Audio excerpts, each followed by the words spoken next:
I wanted to take you around here on the homestead and show you a little bit of a video here of things that's going on. You'll have to pardon my unsteady camera. I'm just doing it kind of freestyle here and trying to learn how to hold it steady without the tripod.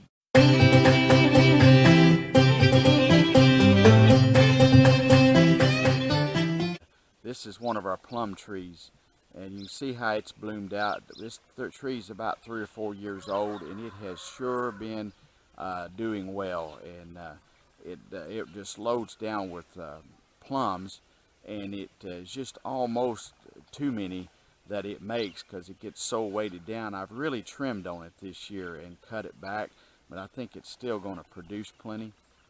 In case you're looking in behind there, this wood structure that I have, I'm building a arbor, and I'm going to plant grapes down here along this, and I'm going to let them vine up this thing and go over, and I've not got it completed. I feel like it'll take me a year or two to get the vines to grow up even on this side like I want, but I'm going to have it grow over, and I'm going to make a covered arbor with the grapevines. And I just bought my grape plants, and I'm going to be setting them out here pretty soon like. Over here is another one of our plum trees. The old sun is awfully bright and right in the wrong direction. I'll try to get around here, but you can see it's blooming out as well and looking really pretty.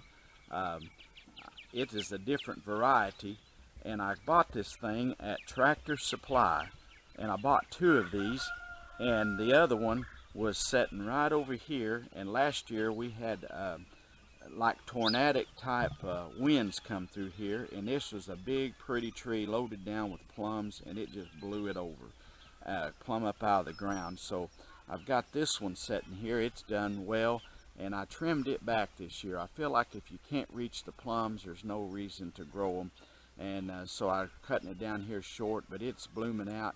And it don't bloom quite like the other one, but it sure produces. But it was just a little old stem in a box, and I put it out here, and I didn't think it was going to do anything, the other one either. And they didn't even have no dirt around the root thing. It was just awful looking. And we paid $3 or $4 for it at Tractor Supply. I think it was on clearance, and I thought that thing won't ever make it. And when I took it out of the box, I was really disappointed. But lo and behold, why, it caught a halt and started growing, and now you can see what a bush that thing's made. And I've trimmed on it, like I say, this year, trying to thin it back. I think it's about 3 years old. And anyway, I was going to just showing you around here a little bit what spring time looks like and what our orchard looks like here on the homestead. Here's our little old crabapple tree, and I bought that a few years ago at Lowe's and put in here. And it has turned out to be a dandy little old tree, and is really growing and doing really, really well. I'll take you around over here, show you a little bit more. There's that plum tree again. It looks so pretty with those blooms. Those blooms won't last very long. It won't be no time till it'll come a good wind or a storm, and that'll be gone. This is our pear tree.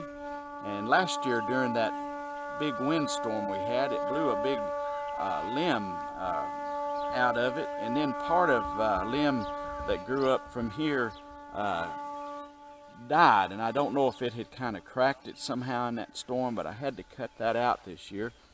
And it has never produced a lot. It's about 3 years old, but it does produce a few pears. The first year I think it made one little pear, and I think it fell off in a storm. But that's our little pear tree there, and it's getting little buds. It's just about to start blooming out. They seem like the pears are a little later than some of the other bushes. I'll take you down here. This is kind of some of our newest trees that we have here on the homestead, and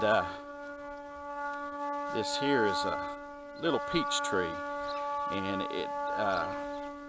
it's really awful small little tree, but you can see it's trying to bud out there. Got little buds, and it's starting to just fixing to pop out there, and it'll make a few peaches. This tree this will be the 3rd year, so I figure it'll make. It's a dwarf, and as you can tell, it's really dwarf. It just has not, but it's got one little long shoot that's coming on up there, and I feel like it'll probably this year it'll make enough peaches that you can at least tell it's made something. And then over here is another little peach tree, and I can't tell you what the variety is. My wife could probably tell you, but you can see it is really bloomed out there. I hope we don't get a late frost here. This is the 19th, I think, of March, so we are still in frost danger here, and I hope we don't get a late freeze or frost. But this little tree is starting to put on some little green leaves, you can see there too, as well as the little blossoms there. So I love fresh peaches, especially home canned peaches. Here's our apple tree, and this apple tree will be 3 years old this year. And I've been just knocking the apples off. It just made a few last year, and I just knocked them off to let it get some more growth. But I think it's going to, it's coming right along. It's got some just fixing to bud out there, getting close to it. I ain't no hurry for it to bud out too soon and get a late freeze. We have had times when we'd get a late, really hard freeze, and it sure is rough on your trees and bushes. Here's another one. This year I did a little trimming on this tree, and I watched a video about it, but I topped it out up there, and I'm hoping that it'll do more growth downward, because it's gotten up tall enough that that's as tall as I can reach and mess with. And so there's a little bit other apple tree. I'll take you over here and show you our older apple trees. Here's a little maple tree I planted a couple of years ago, and it is really coming on. I love maple trees in the fall. That pretty bright orange reds that they put on is just really, really neat to see. And I thought I'd show you that. I planted 5 or 6 of these here on the homestead, and they are doing really well. And here is our other apple trees, and we have 3 here, and these were, when I first moved here, I decided to plant these things, and last year I had open heart surgery, and I was kind of neglected trimming it at all, and this year I really gave it a buzz. My wife's having a fit about this, but we're going to see how it does. It was so up there so high you couldn't reach the apples, and now I've got it down here more manageable, and this year it might really hurt it, but if it lives and survives, it'll do much better, I believe, in the long run. Here's our other apple tree. One of these, and I think it's this middle one right here, makes a yellow. All 3 of these make yellow type apples, but this apple, and I believe it's this tree right here, it is the best tasting apple I have ever had, and I have no idea what the brand of it is, but it is really good. And there's the 3rd tree. I got these kind of close together here, and probably should have planted them a little further apart. When they were little, it's hard to judge, and I had bought this one and the one to the right of it first, and then I got this one, ended up with it somehow or another, and I come in here and I thought, well, I'll just put it kind of in the middle of them, and I think it may be a little bit too close. But anyway, there's a little bit about these. Are heavy producing apple trees, for sure enough. The one on the right and the left really produce. This one in the middle, it makes not as many, but they are the best tasting apples that I have ever had in my life, and I wished I knew what the brand or variety is of that particular apple tree. Anyway, I thank you for listening today, and this is just a little update of our orchard and what it looks like before things really start getting going. God bless you. Have a great day. This here's our black walnut tree, and they are sure ugly in the winter time. But this dude makes a lot of walnuts. Look at all those. And this is a buffet for the squirrels, all of these black walnuts.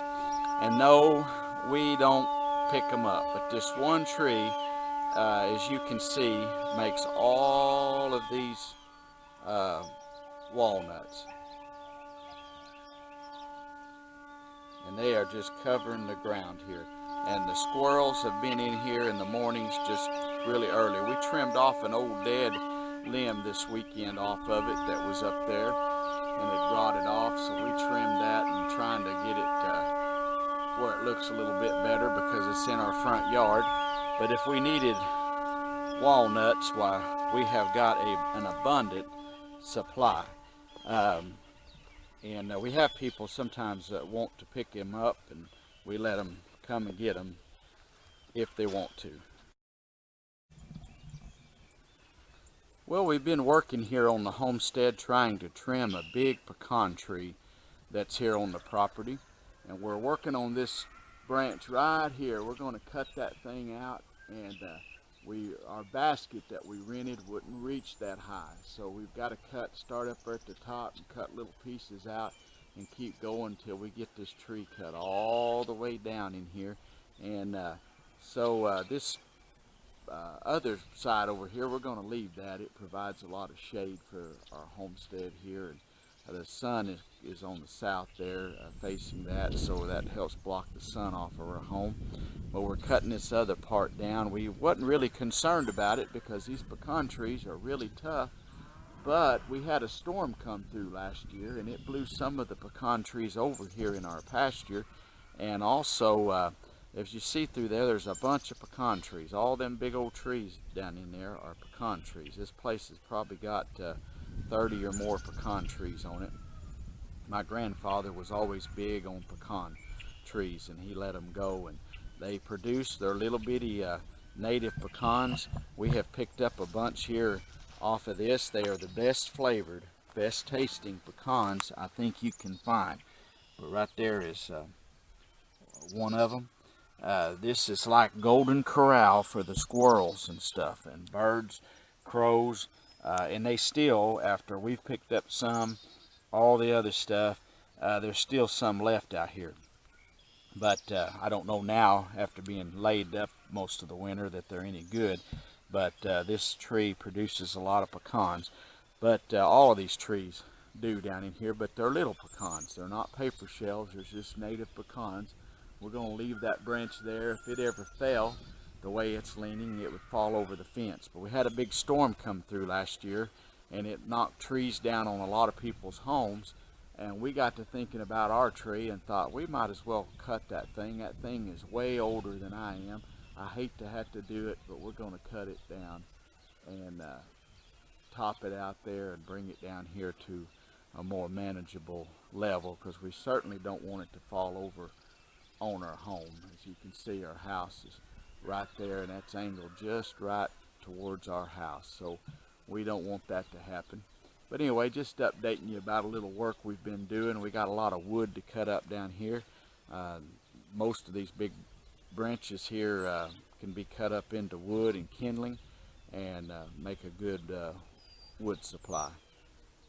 Anyway, that's a little bit about our tree trimming had to do this weekend.